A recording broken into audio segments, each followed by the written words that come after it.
يلهوي اصوت ولا الطم ولا اعمل ايه؟ يعني المفروض ان احنا بقالنا عشره مع بعض، بقالنا يجي 3 سنين اهوت ولا 4 سنين ولا يمكن اكتر. المفروض ان انتوا تبقوا فاهمين ان انا بنتقد المحتوى ده، بنتقد المحتوى اللي انا بقدمه، بعمل حاجه اسمها كوميديا سوداء. انا لا درست تمثيل ولا حاجه، بس بعمل على قد ما انا بفهم. انا بنتقد مرات الاخ، اخت الزوج اللي هي الصبيه يعني، اللي تدخل تقتحم بيت مرات اخوها وتفتح بقى ثلاجتها وتفتح مش عارفه ايه وتفتح ايه. البط ده انا مش مطلعاه من عند عز. البط ده انا شارياه وجايباه زياره. بس عملت فكره. عندنا في الارياف في ناس جبروت شويه، يعني ممكن تدخل تفتح ثلاجه مرات اخوها، تطلع بط، تاخد ملايه، تطلع هدوم مش عارفه ايه. فانا بنتقد لكم من الحاجه دي، بما اني جايه زياره عند عزه، فبنتقد ان لما تروحي زياره عند حد ان ده فعل بيحصل، فبطلع لكم البني ادم اللي بيعمل كده قد ايه هو بشع وقد ايه هو ما عندوش ذوق وكذا. انما انا كعلا انا ما اعملش كده طبعا، ما بقومش من مكاني الا لو طبعا هنطبخ هنعمل، فبنساعد مرات اخويا عشان ما يبقاش ايه الحمل تقيل عليه. انما كل واحد عارف حدوده، فما تقعدوش بقى تقولوا لي ايه ولا، واللي بيقول لي ايه ما تبلاش تزوروا البط عشان خاطر في ناس محرومه ما بيجيبوش. انا ما بجيبوش.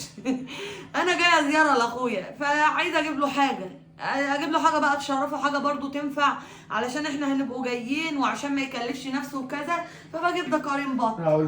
وده اخويا اهو. يا محمد مين اللي دافع البط ده؟ انت.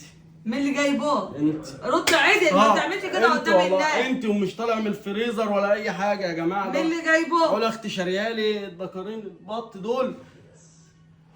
ها؟ وجايبتهم وحطيتهم في الفريزر بس عشان الجو عندنا حر فطلعتهم قدامكم بس، انما هي اللي شارياهم. شفتم؟ انا لما باجي عندكم بعمل حاجه؟ لا انت بقوم من مكاني؟ لا طبعا تقوم من مكانك كده اهو. انت باشا والله يا جماعه كلمتين حق. اقول اختي ديت حن اختي في الدنيا. عمري زهقت مراتك في حاجه؟ لا مراتي دخلت اوضه نومها ولا نايمه يعني هي تقدر تنام وانت موجوده؟ اهي مراته نايمه من ساعه ما انا ما جيت. عملت لها حاجه؟ لا عملت لها ده هي اصلا مستغربه ان هي نايمه النوم ده ازاي من غير ما انت تكون عامله لها حاجه. سبحان الله. بفتح تلاجتك باخد منها حاجه؟ لا اهو. انا مراتي اصلا رجلها الاثنين اصلا وايديها عايزين نعمل عليهم اشاعه كده، اتزحلقت وهي نايمه. شوف الموضوع ده بعدين يعني. يا جماعه اللي انا بعمله بنتقد الحاجات اللي مش حلوه اللي بتحصل في البيوت، بالذات البيوت اللي هي الارياف اللي هم واخدين عندهم العشم بزياده. فانا لما اطلع بمد ايدي على ثلاجه مرات اخويا فانا بنتقد اللي بتعمل كده. اما اطلع بقول لحماتي انت يا اختي معرفش ايه وانا هطلع اتكلم عليكم، انا بنتقد اللي بيعملوا كده. فكره يا جماعه ده تمثيل اخته ولا بتمثله كده تمام. والبط هي اللي جايباه ما شاء الله، والفراخ انا عندي هنا ما شاء الله 5 6 فراخ كده هي اللي جايباهم. لا ما تكذبش، دول امك اللي جايباهم. امي اللي جايباهم. ايوه امي جايبه الفراخ وجايبه لك ايه تاني امها؟ وجايبه رز ومكرونه وزيت وسكر وكل حاجه، الكوبايات والاطباق. حد زهقكم؟ لا حد بيعمل لكم حاجه انت ومراتك؟ لا وهم بصراحه يا جماعه يعني هم خفاف على القلب والله العظيم. من مشالتهم الارض يشيلهم قطر اشيلهم فوق دماغي. اختي ثم تمام كده تمام. يلا روح انت. انا بقى لا تسلم يا محمد بجد. مش تعملي لي حاجه؟ لا هعمل لك ايه ما تخافش. السلام عليكم.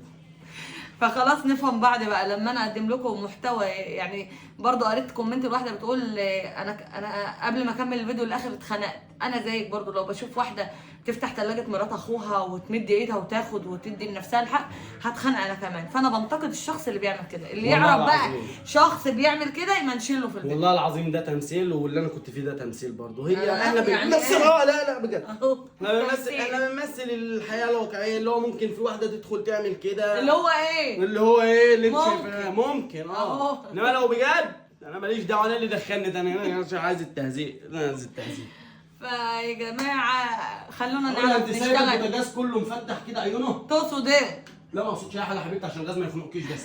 فنفهم بعض، احنا عشره والمفروض ان علا بتعمل لكم محتوى مقبول. بحاول ان انا اظهر وجيعه ناس. فايه في ناس كتير في بيوت العيله بتبقى مضغوطه ومش عارفه تتنفس، فانا بحاول ان ابين المشكله اللي هي بتعاني منها، بحيث ان هي يعني لو حماتها بتعمل الحاجه دي ايه ده؟ الرز اللي اختي جايبه له والله العظيم جايبه بواقي رز تقول لي عشان هو يا أنا جماعه ليه؟ والله العظيم مراته اللي عبت الرز اللي بقى من الغدا وبتقول لي انا بعمل كده وبربطه وما بنعوزوه. لا بلاش مراتي في الموضوع. هتضرب؟ مش انت حبيبتي؟ لما بتعوزه بتطلع وتحط حبه في طبق وتسخنهم في الميكروويف، شغل ذواتي يعني. طيب يا جماعه يلا سلام عليكم.